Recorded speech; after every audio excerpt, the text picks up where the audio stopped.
Hello, and welcome to this presentation on anthrax versus plague, a microbiological comparison. My name is Becca Walters, I'm Tara Sampley.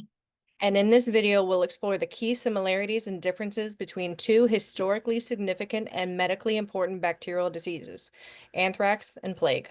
We'll cover their causative agents, modes of transmission, pathogenesis, clinical features, and current treatment options. By the end, you'll have a clear understanding of how these pathogens operate and why they remain relevant in modern microbiology. Let's begin. Okay, so starting with plague, plague is considered the Black Death.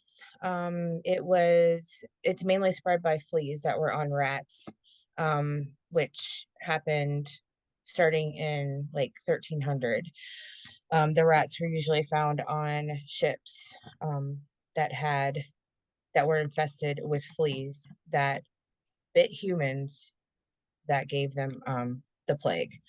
It is characterized by swollen lymph nodes in the armpits, groin, and neck. Deaths exceeded 25 million during the 14th century, which again was 1316 to 1353, killing two-thirds of the population in Europe.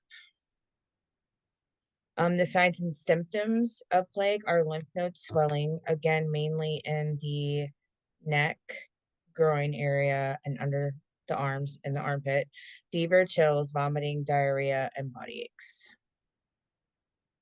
The microbes of plague um, is spread by the bacillus called Yersinia pestis, discovered by the French biologist Alexandre Yersin at the end of the 19th century.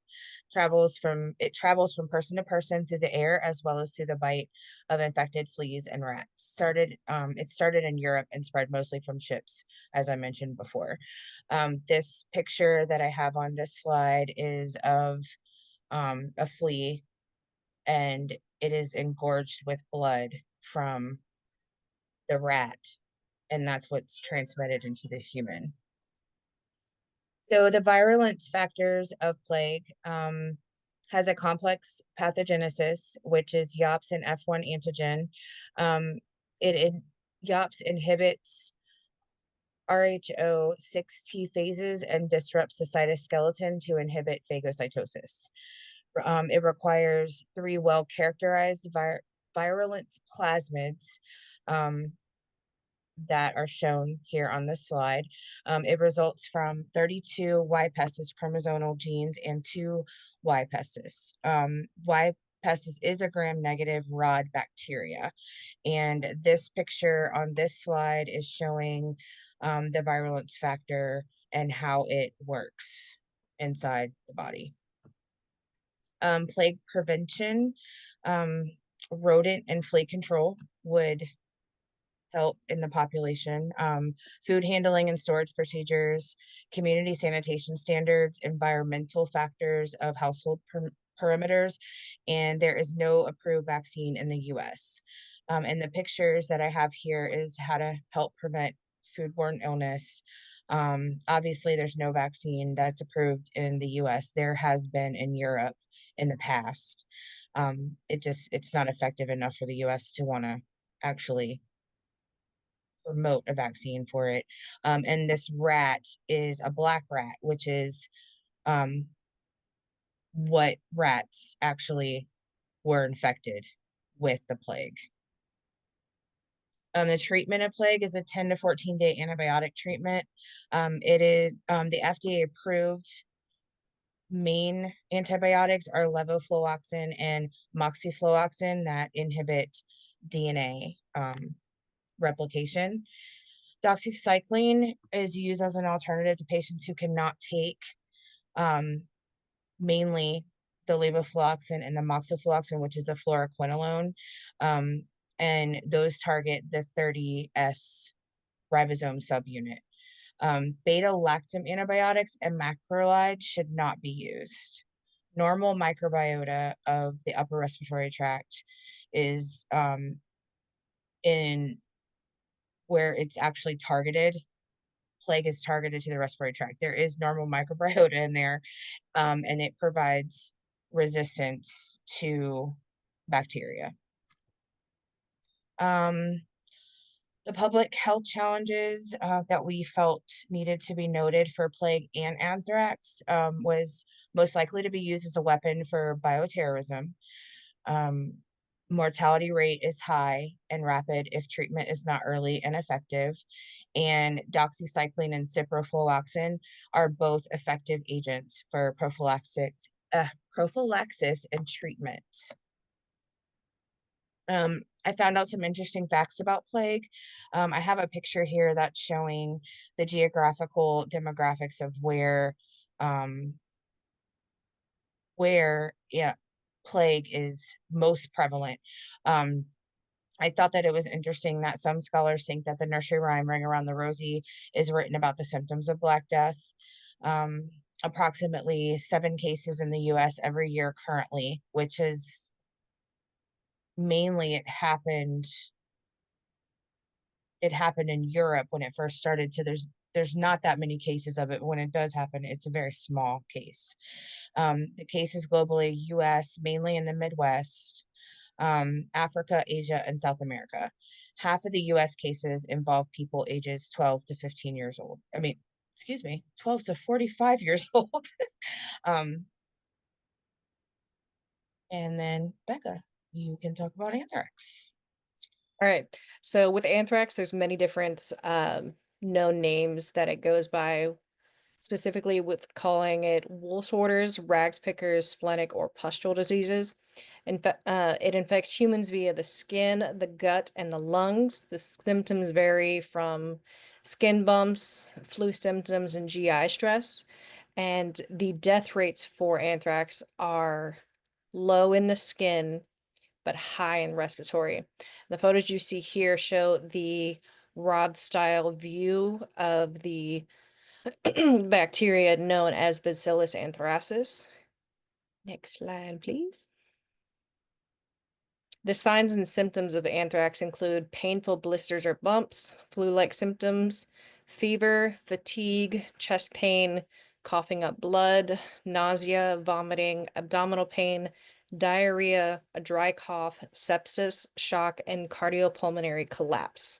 In this particular picture you see here, it shows in certain areas where you'll actually have the anthrax spores not only enter, but also what they do affect. The microbes of anthrax are spread in spores. These spores resist destruction and they spread through the air. Anthrax dates back to ancient civilizations, specifically to be believed by some scientists to have been as far back as the Book of Exodus in the Egyptian plagues, and it is spread by inhalation, ingestion, or contact.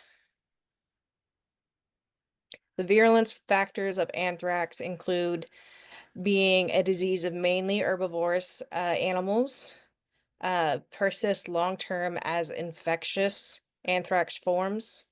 The spores germinate, they grow, and then become active. Bacillus anthracis produces toxins causing damage, and it is a gram-positive rod style bacterium.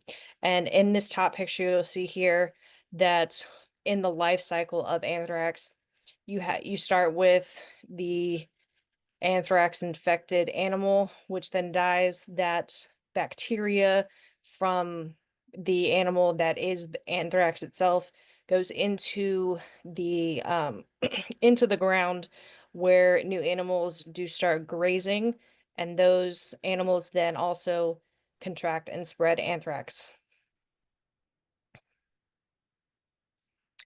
Treatment of anthrax includes vaccine or antibiotics for prevention. Antibiotics can range anywhere from 7 to 10 days to as high as a 60-day course. And specifically to the public, you have it more so available to the military for prevention. And the public depends upon the sector that you work in.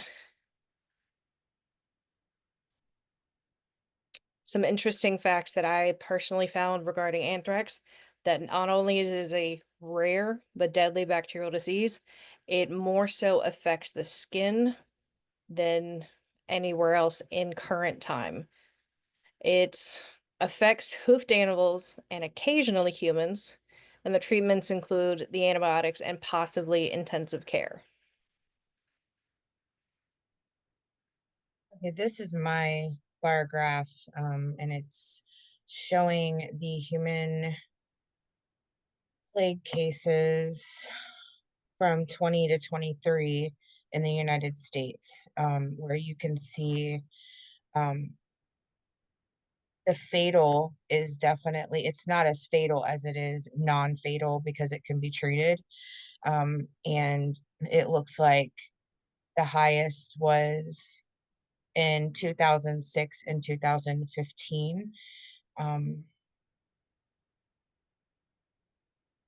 yeah, and obviously the non-fatal portion is important just because it's able to be treated. If it wasn't being able to treated, I'm sure that most people it would be fatal.